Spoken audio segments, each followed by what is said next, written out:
raditu billahi rabba wa bil islami dina wa bi Muhammadin sallallahu alaihi wasallam nabiyyan wa rasulah.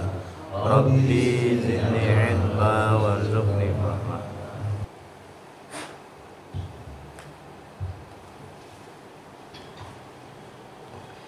Assalamualaikum warahmatullahi wabarakatuh. Waalaikumsalam. A'udzu billahi minasyaitonir rajim. Bismillahirrahmanirrahim. Alhamdulillahilladzi ja'ala islama rahmatan lil alamin. Ahmaduhu subhanahu wa ta'ala min fadli wal ikram.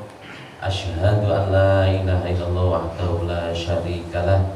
Wa asyhadu anna Muhammadan abduhu wa rasuluhu la nabiyya ba'dah. Qala ta'ala fi Qur'anil Karim, a'udzu billahi minasyaitonir rajim. Bismillahirrahmanirrahim. Inna fi khalqis samawati wal ardh wa ikhtilafil laili wan nahari la ayatin li ulil albab. Shadaqallahul azim. Amma ba'd. Wa tanasibul para alim, para sepuh bin sepuh sedaya jamaah ingkang boten maget kula sebat setunggal tunggal ingkang mugi-mugi kemawon kita semuanya dirahmati dimuliakan oleh Allah Subhanahu wa taala. Amin ya rabbal alamin. Mari yang pertama dan yang utama kita tiada hentinya panjatkan puja dan puji syukur kepada Allah Subhanahu wa taala. Biqaulina berbarengan membaca hamdalah. Alhamdulillah. Karena Allah lah pagi hari ini kita ditetapkan iman Islam, diberikan sehat, sempat, juga dipilih oleh Allah duduk di majelis yang mulia ini. Tidak semua orang yang mungkin lebih sehat, lebih kaya, lebih segala-galanya Allah pilih dudukkan di majelis yang mulia ini, di Baitullah ini. Mudah-mudahan kita semuanya betul-betul akan diberikan rahmat hidayah Allah kepada kita semuanya sehingga bisa mencapai kemuliaan, kebahagiaan, keselamatan fitni wa dunya dan akhirat. Amin ya rabbal alamin. Salawat salam, monggo selawat sedoyo. Allahumma sholli ala Muhammad wa ala ali Muhammad. Kita terus sanjung sajikan kepada teladan kita Nabiullah Muhammad sallallahu alaihi wasallam yang kita harapkan syafaatnya di yaumil akhir nanti. Ibu bapak yang dimuliakan Allah, kadang saya sendiri hari-hari ini terasa cepat sekali. Gini betul Pak. Saya kemarin habis mengunjungi ada pernikahan. Dulu ini anak ini jam saya tahu lahirnya, saya bapak sekarang sudah jadi pengantin. Kok begitu cepat gitu ya. Tapi kadang-kadang saya sudah merasa tua, benar-benar tua ya tuh. Tapi kadang-kadang juga nggak merasa saya bahwa sudah tua. Duh, kok saya sudah begini ya? Dan lain-lain. Maka hari ini kita muhasabah ya. Muhasabah betul-betul bahwa ternyata hari demi hari kadang-kadang kita lalui ya sesuatu itu mungkin ada banyak yang kita lakukan tentang amaliyah kita, tapi mungkin berlalu begitu saja, banyak waktu yang mubah, banyak waktu yang terbuang sia-sia. Padahal kita hidup di dunia ini sekali atau dua kali Pak, kira-kira Pak? Sekali. Waktu ini akan berjalan, akan bisa diulang atau tidak kira-kira Pak? Enggak bisa diulang ya Allah, kadang-kadang ya Allah. Kalau sudah merasa begitu, maka mari satu hal yang memang kita akan mengalami 5 alam paling tidak. Alam yang pertama ya memang alam roh. Kita sudah mengalami alam roh. Alastu birabbikum qalu bala. Ketika itu roh ditanting bahasanya. Apakah kamu yakin bahwa akulah Rabbmu? Qalu bala syahidna. Dia menjawab iya. Engkaulah Tuhanku.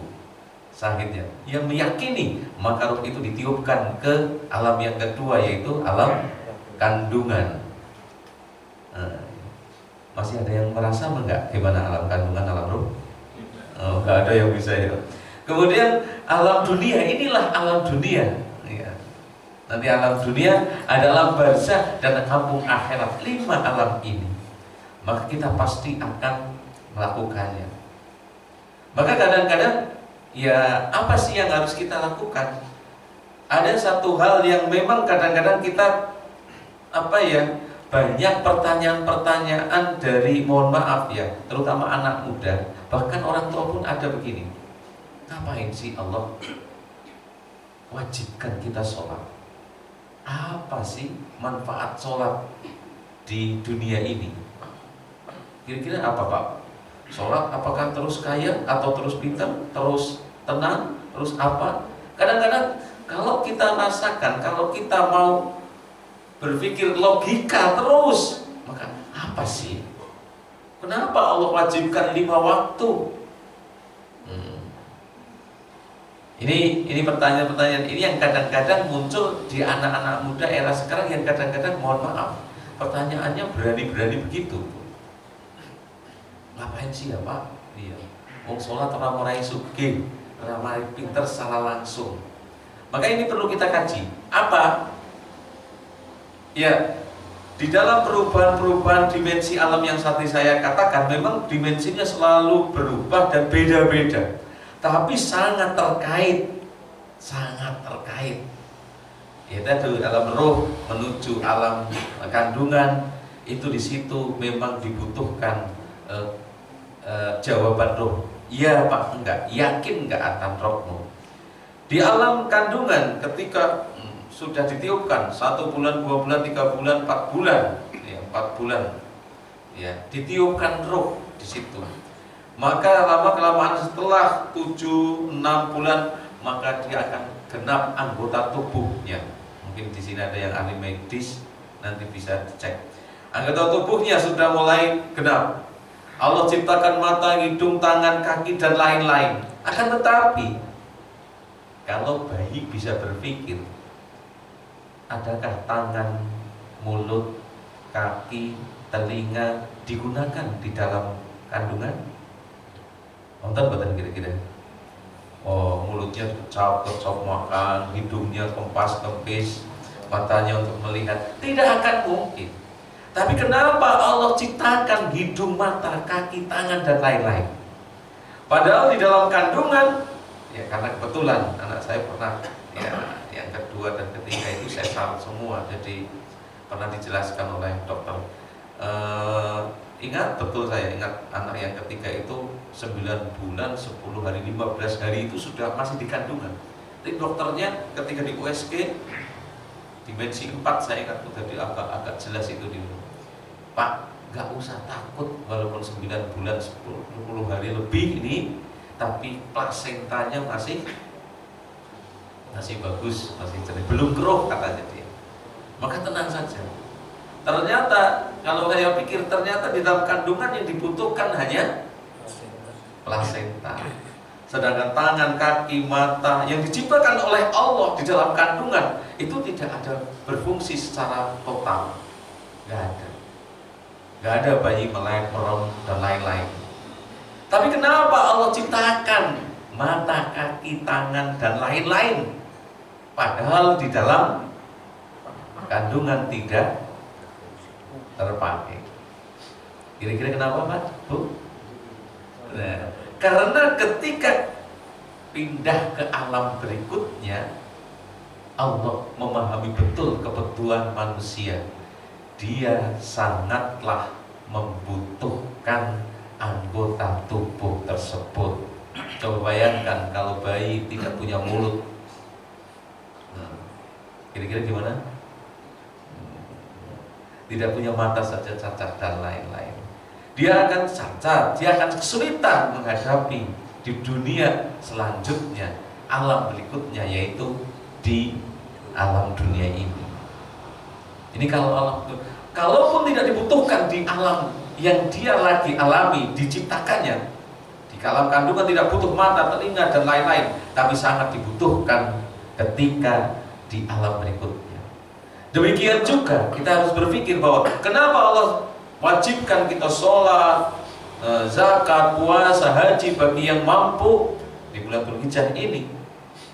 Karena Allah paham betul bahwa di alam berikutnya, di alam barzakh dan di kampung akhirat, kita sangat membutuhkannya. Mungkin ya kita berpikir ketika di dalam kandungan plasenta begitu vital, tapi begitu lahir di dunia, plasenta dibutuhkan Pak Bu, mesti diikat, dipotong oleh dokter atau bidan yang menanganinya.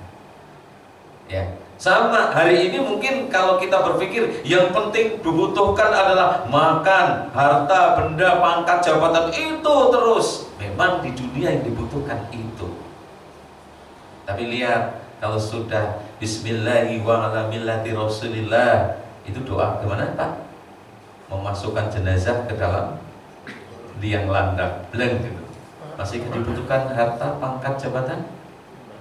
Seakan-akan kayak plasenta, dia dipotong, dibuang, lalu ada 3 yang akan mengantarnya ke sana, yaitu sanak pamilu, handetolan, saudara dan lain-lain. Yang kedua harta benda, pangkat jabatan yang kadang-kadang ikut sampai ke kuburan.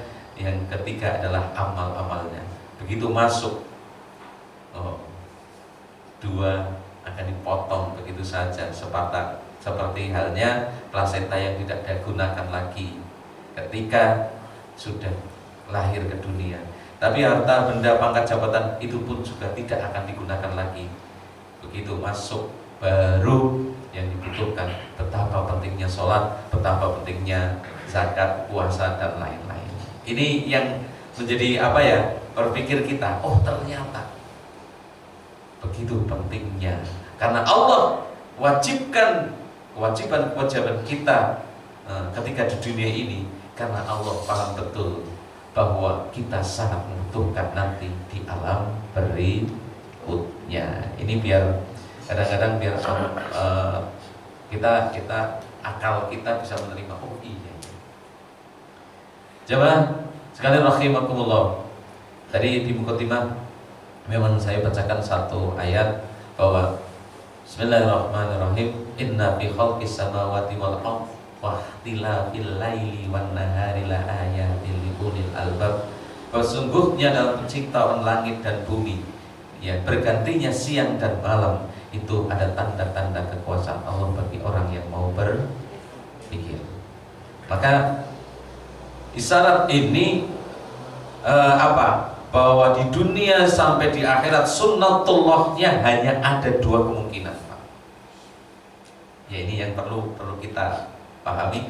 2 sunnatullah di dunia, di akhirat, bahwa ada langit, ada bumi, ada siang, ada malam, ada laki-laki, ada perempuan, ada baik, ada buruk, ada ibadah, ada maksiat, ada sukses, ada gagal, ada surga, ada neraka. Dunia sampai akhirat hanya ada 2 kemungkinan. Gak ada di antara surga dan neraka. Gak ada, Pak. Dulu ada paham Mu'tazilah yang pernah beda surga dan neraka. Tapi ini ditentang oleh semua, ya, tabi'in. Intinya kalau tidak ke surga, ya ke neraka, kan begitu. Bahwa di dunia sampai di akhirat itu memang ada 2 kemungkinan. Maka kalau ada 2 kemungkinan, mari kita gunakan waktu-waktu ketika kita masih hidup kayak ini, Pak. Karena apa? Kalau tidak mau disibukkan dengan kebaikan, orang tidak mau disibukkan dengan kebaikan, pasti dia akan disibukkan dengan keburukan. Sebaliknya, kalau dia tidak mau disibukkan dengan ibadah, dia akan disibukkan dengan maksiat. Pasti. Dan kalau tidak mau disibukkan, bagaimana meraih surga? Dia akan terpelanting masuk neraka. Nauzubillah, nauzubillah. Maka hari ini mari kita betul-betul gunakan waktu-waktu di dunia ini yang koyok mampir ngombe, kalau orang alim mengatakan hanya sekejap, hanya sementara. Ya, beberapa hadis menyebutkan bahwa 1 hari di kampung akhirat sama dengan 1000 tahun di dunia ini. Maka hari ini mohon sekali lagi, siapa yang tidak mau disibukkan dengan ibadah, dia akan disibukkan dengan maksiat. Tidak mau disibukkan dengan kebaikan, dia akan disibukkan dengan keburukan. Dia tidak mau disibukkan bagaimana meraih ridho Allah dengan surganya, dia akan disibukkan dengan sesuatu yang akan menjerumuskan dia ke neraka. Jadi yang mulia, Maka mari hari ini kita betul-betul gunakan waktu ini, bahwa kita wa ma khalaqtul jinna wal insa illa liya'budun, tidaklah aku ciptakan jin dan manusia kecuali untuk beribadah. Ada bocoran soal nih Pak, bocoran soal nih dari Pak Bambang ini, Pak Saras yang sudah memberikan bocoran soal, tapi ini insya Allah yang membocorkan dapat pahala, yang dapat bocoran kalau mau mengamalkan insya Allah akan berpahala. Bocoran soal di kampung akhirat. Ya, bukan bocoran soal ujian ataupun tes, nggak ada, itu melanggar hukum. Mau Pak bocoran soalnya? Iya, biar nanti kalau sudah tahu soalnya, tapi kan nanti di yaumil hisab insya Allah akan lancar begitu dihisab.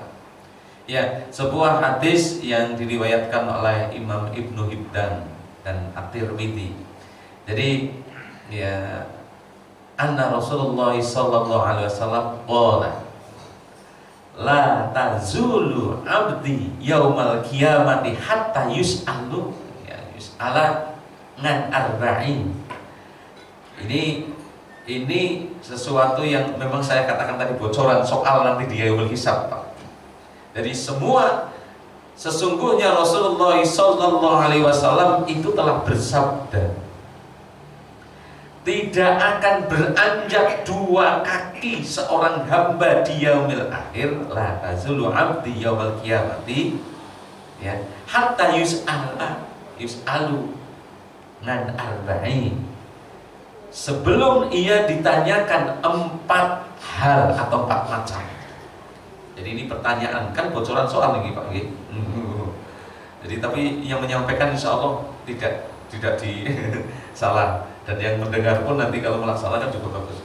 Jadi ternyata ada 4 hal yang akan ditanyakan di yaumil hisab nanti, tidak akan beranjak ini. Yang pertama, nan umurihi fima afnahu. Ya. Ya. Yang pertama adalah umurmu. Untuk apa engkau habiskan. Jadi setelah kita balik akan dipertanggungjawabkan semua perbuatan kita sampai liang lantak, sampai mati nanti. Kira-kira Bu ngantuk? Pak, kita yang sudah, mohon maaf, sepuh, yang sudah tua, yang masih muda, kira-kira kalau dicek, kalau dimuhasabah, kalau dihisab, umur kita banyak untuk ibadah apa banyak untuk yang mubah, kira-kira Pak? Agar dihisab kira-kira pripun nih kira-kira. Waktu nenggo nonton HP kali nggak baca Quran karena putih Bu. Ya Allah, astagfirullahaladzim, ya Allah. Ini yang kadang-kadang kita perlu muhasabah, perlu introspeksi, perlu mawas diri. Ya Allah, kalau saya dihisab umur saya kira-kira apa? Anda yang melihat, maka umur ini pasti akan dihisab. Untuk apa kita habiskan waktu-waktu ini? Sebetulnya waktu-waktu ini, maka tadi semua waktu bisa jadi ibadah. Manakala, coba Pak Bu, manakala kita laksanakan untuk amaliyah. Sebetulnya semua perbuatan kita di dunia ini bisa jadi ibadah, manakala kita ikuti, karena amal itu tergantung niat, innamal a'malu binniyat, tapi juga tergantung torik. Torik itu tata cara. Jadi kalau kita mau berbuat, diniati karena Allah. Bu, rasa sai itu bisa jadi ibadah nggak? Bisa. Kalau asasannya banyak gimana Bu? Merengut pun mesti kudu melaksanakan. Tapi kalau diniati, bismillah, alhamdulillah, asasannya akeh, ki ladang ibadahnya akeh. Bismillahirrahmanirrahim. Kalau membah gelas, kalau tasbih di dalam hati, subhanallah, subhanallah. Tasbihnya dapat banyak nggak itu di situ? Bisa jadi ibadah nggak? Bisa. Kalau membuat piring takbir, ini aja seru-seru, lu akbar ikut apa ya harusnya memang ya kalau tasbih. Maka jadi ibadah. Bismillahirrahmanirrahim, niati ibadah. Sudahlah. Ini ladang ibadah saya. Mau tidak mau saya harus asah ini. Maka diniati ibadah. Ya triko apa? Daripada kalau ngalamun, daripada kalau besengut, kalau zikir, insya Allah jadi ibadah. Diawali kalih ya, semua amal yang tidak diawali dengan bismillah maka atom.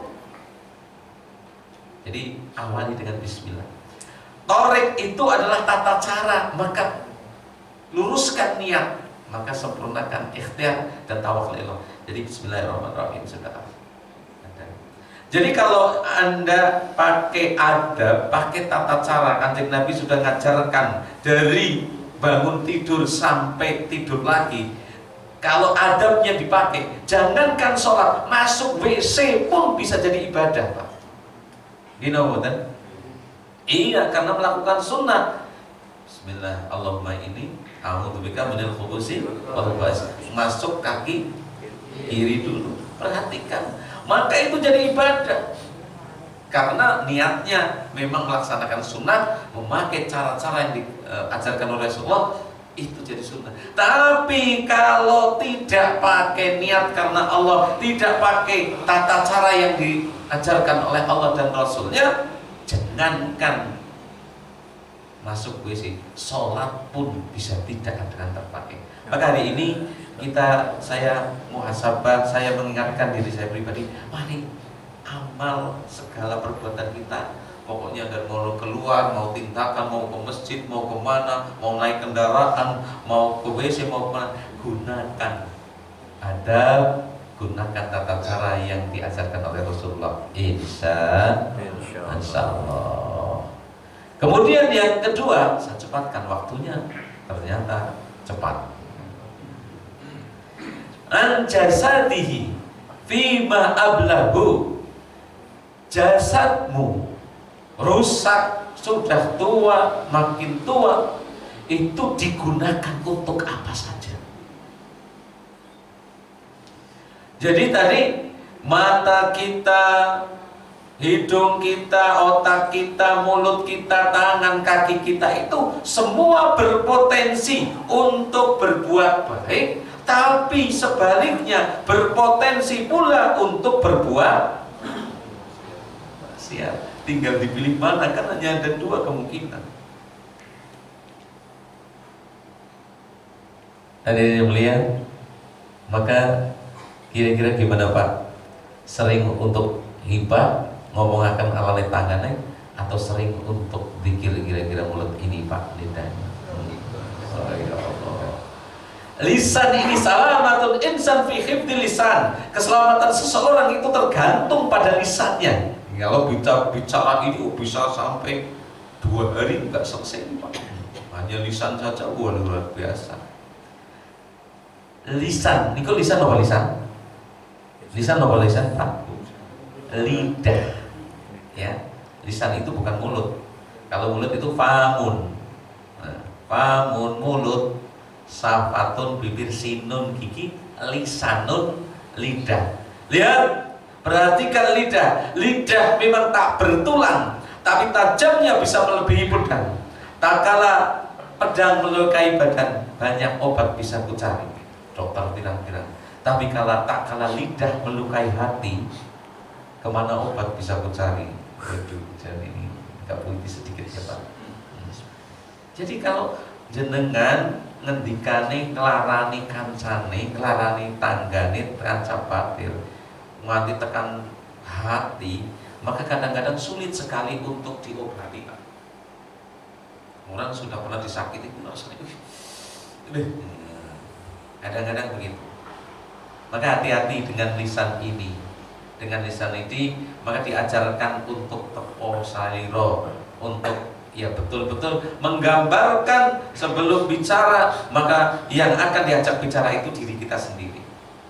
Maka itu akan kita akan sudah mengukur di sini. Kalau ini kira-kira saya tidak menyakiti, saya boleh katakan. Maka falyaqul khairan au liyasmut. Katakanlah yang baik, atau tidak bisa berkata-kata dengan baik, maka lebih baik diam. Memang ada ajaran begitu, ada hadis Rasulullah begitu. Jadi monggo ayo gunakan jasad ini, tangan ini ya gunakan untuk kebaikan, mulut ini untuk kebaikan, mata ini dengan kebaikan. Kadang-kadang kan saat ini ya Allah Gusti, bangun tidur yang dicari apa Pak? Bukan Quran ya. Mau berangkat kantor sing dicari, wah mau berangkat kemana-mana habis makan, apa terus seakan-akan itu berorat tekan orang sekolah HP wis sudah kayak wajib sekarang nyawa kedua. Tinggal dompetnya orang apa nih ketulan HP ini. Masya Allah, ini sih zaman sekarang memang sih satu keniscayaan yang tidak bisa. Bukannya saya anti HP, silahkan, saya juga ada. Cuma mari kita bijak dalam menggunakan itu. Insya Allah. Karena sekarang ini nun sewu, orang tua melihat anaknya main HP, ada nggak yang belum pernah jengkel Pak? Rata-rata udah jengkel semua ya. Karena kalau sudah main HP, Masya Allah, apalagi sudah tangannya, jempolnya 2 dikir, kenapa nih lagi nge-game wish mulai sono. Maka mari kita batasi. Orang tua harus tegas Pak. Sakit buatan ngatasi kan itu Pak. Wangel gitu. Maka harus benar-benar bijak, harus tegas. Bapak ibu harus kompak. Kalau bapak ibu nggak kompak ya bahaya nih Pak. Ya kompak. Si Didi, tembangnya dolan-dolan lah, jerobai kon cekalan. Apa itu? Jadi ya kadang-kadang nggak mau. Ya boleh main HP. Kalau pagi libur jam 9. Sebelum itu harus sholat duha dulu, tadarus dulu. Wah hebat, nanti kawal betul. Lama-lama pasti insya Allah bisa. Tapi kalau kita bisa daripada reang ya. Dari kecil Pak ada yang begitu. Dari bayi tuh ada yang cekel liris ya. Tuh bahayanya bisa luar biasa itu Pak.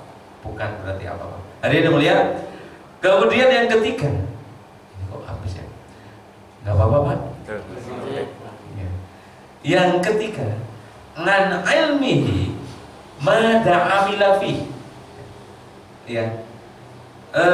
Ilmumu. Ini ilmu juga akan dihisab.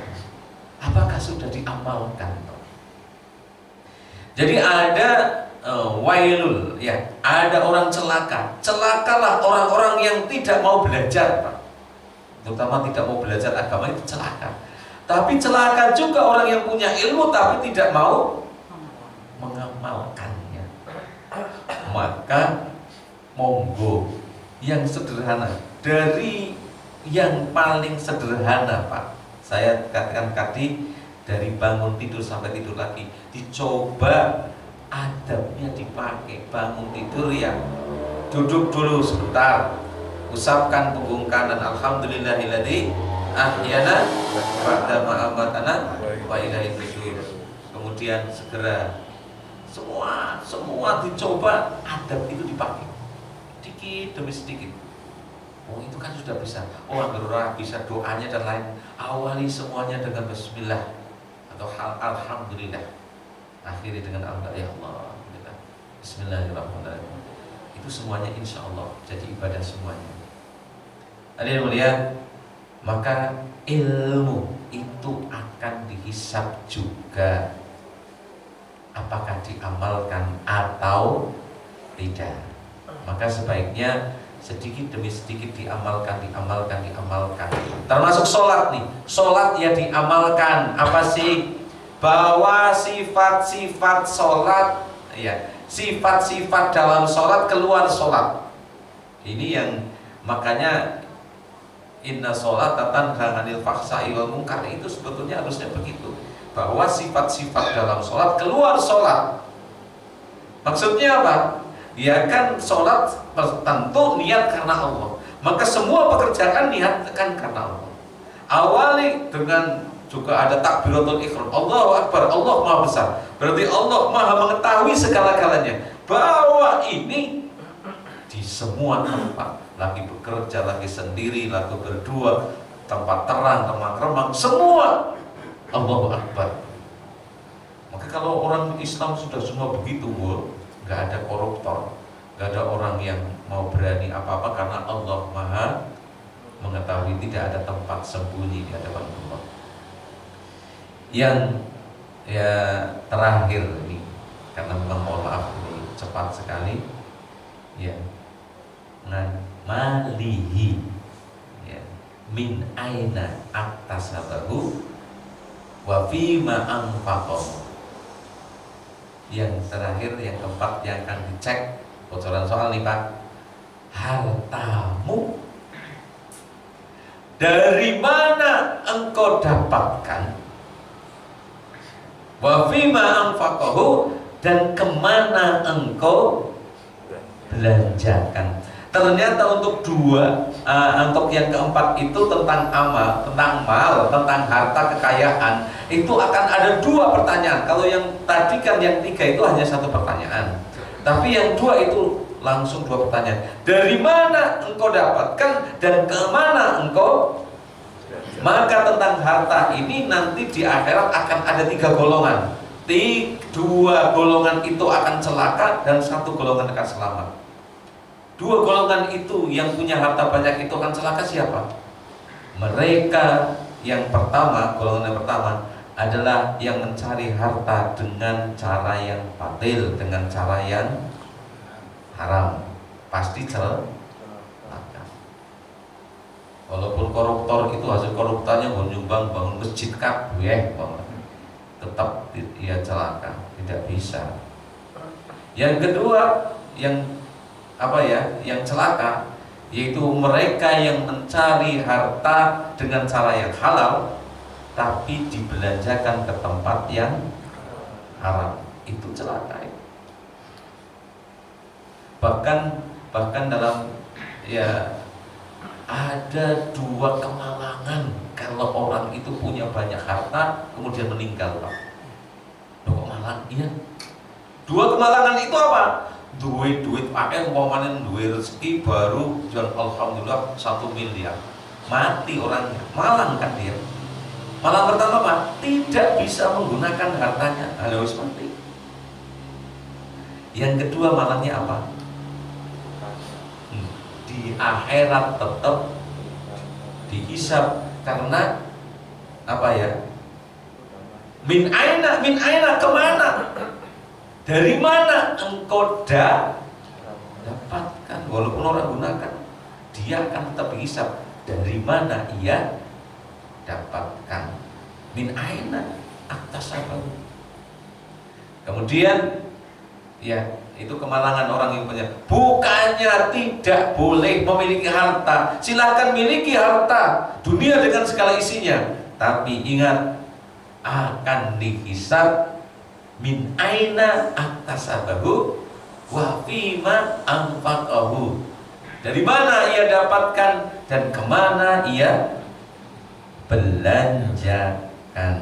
Subhanallah, ini tentang harta waktu. Jadi di Islam tidak ada larangan untuk memiliki harta sebanyak-banyaknya, tapi jangan sampai bahasanya, saya ingat, ojo kedunyan gitu, dunyo terus perumangsane terus dunia yang akeh mati gimana Pak? Bahkan akan dihisab dari mana dan ke mana. Ada yang melihat, maka insya Allah ini yang saya sampaikan. Nanti kalau ada pertanyaan jawab ya boleh saja. Jika bisa saya jawab. Kalau belum berarti itu ya saya jawab ikhlas apa adanya, saya belum bisa. Jadi ada kesimpulan yang pertama, bahwa dunia sampai akhirat sunatullahnya hanya dua. Minamudan ya, kalau nggak jadi baik ya buruk, kalau nggak ibadah ya maksiat, kalau nggak surga ya neraka.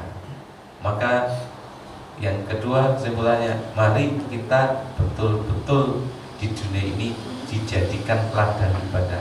Dunia majronatil akhirat. Dunia itu ladangnya akhirat. Mari yang hanya sekejap ini.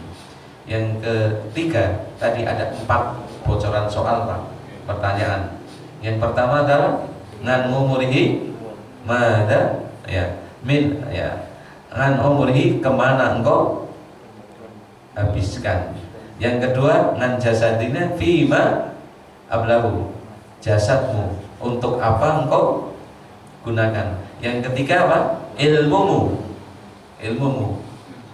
sudahkah diamalkan. Yang keempat hartamu, dari mana engkau dapatkan dan kemana engkau belanjakan. Pun nggih Pak nggih, bocoran soal anggar ngejeng teng akhirat teng yaumul hisab kira-kira saged jawab saya kita ini. Wis dibocoraken soalnya kan. Iya. Ya ini sekedar saya menyampaikan, saya juga bukan berarti sok suci dan lain-lain. Saya juga mengingatkan saya diri pribadi, juga seluruh jamaah, mudah-mudahan menjadi asbab hidayah, menjadi asbab rahmatnya Allah diturunkan kepada kita. Kita nanti akan dikumpulkan di surganya Allah. Amin ya rabbal alamin. Yang baik datang dari Allah, yang jelek dari saya mohon maaf atas kekurangannya. Monggo kalau ada pertanyaan, saya belum salam dulu ya Pak. Ya monggo. Iya, alhamdulillah jazakallah khairan Ustaz Usman. Ya, Masya Allah, kita diingatkan untuk bermusahabah Bapak Ibu semuanya. Bagaimana hari kita apa benar-benar sudah kita isi dengan hal-hal yang barangkali untuk kesiapan pertanyaan-pertanyaan nanti di akhirat. Ada 4 hal tadi ya. Monggo barangkali Bapak Ibu ada yang mau diperjelas lagi. Bapak Ibu masih ditanyakan, silakan Bapak. Cukup. Pak Mabu biasanya. Oke. Pengambang. Sudah jelas deh. Ya mudah-mudahan ini juga menjadikan kita mengingat bahwa organ kita ketika kita masih di rahim alat kandungan, kemudian ketika di dunia persiapannya yang itu ada kalanya tadi disampaikan Pak Ustadz untuk generasi sekarang itu diabaikan memang. Ada sebagian mungkin yang ya sudah mati ya sudah, ya sudah bukan, kemudian dianalogikan ketika di alam kandungan, kemudian nanti di dunia, kemudian nanti ini untuk sang di akhirat. Nah ini menurut kami perlu sekali pengajian yang seperti tadi itu disampaikan ke halayak yang lebih luas. Ya, kalau Pak Ustadz tadi juga profesinya kalau tidak salah guru atau GSAG, teman-teman guru diberitahu, jadi sampaikanlah ke anak-anak supaya anak-anak yang itu sudah mulai berpikir seperti tidak Perlu kadang-kadang untuk bisa sampai, kadang-kadang perlu analogi, dan di hadis, di ayat-ayat Quran itu banyak analogi tenang. Jadi kadang-kadang otak kita memang tidak bisa menerima kalau tidak dianalogi, tapi begitu dianalogikan begitu, iya. Allah ciptakan mata, ciptakan hidung, telinga, kaki, gak ada gunanya di dalam kandungan. Tapi kenapa Allah ciptakan itu? Gitu ya. Kan begitu tadi ya Pak ya. Kenapa kok engkau ciptakan itu? Hari ini juga sama. Kenapa Allah wajibkan untuk apa? Sholat, wajibkan untuk puasa, haji dan lain-lain. Karena Allah paham betul. Kadang kita yang merasa manusia, yang kita pribadi malah tidak menyadari kebutuhan itu. Tapi Allah, karena Allah, di genggaman Allah lah apa yang sudah terjadi, apa yang sedang terjadi dan akan terjadi. Allah sangat mengetahui. Oh, kan bisa bebas. Iya.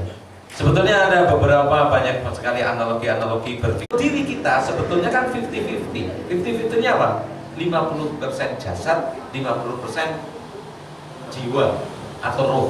Ini betul? Karena jasad tanpa roh, di mana Pak? Masih manusia. Namanya mayat. Tapi roh tanpa jasad, ya juga bukan manusia. Maka 50-50 ini apa? Kadang-kadang saya berpikir begini, kalau jasad kita kok nggak pernah diberi minum, nggak pernah diberi makan, gimana kira-kira jasadnya? 3 hari saja Pak, gimana? Mati lah ya. Tuh,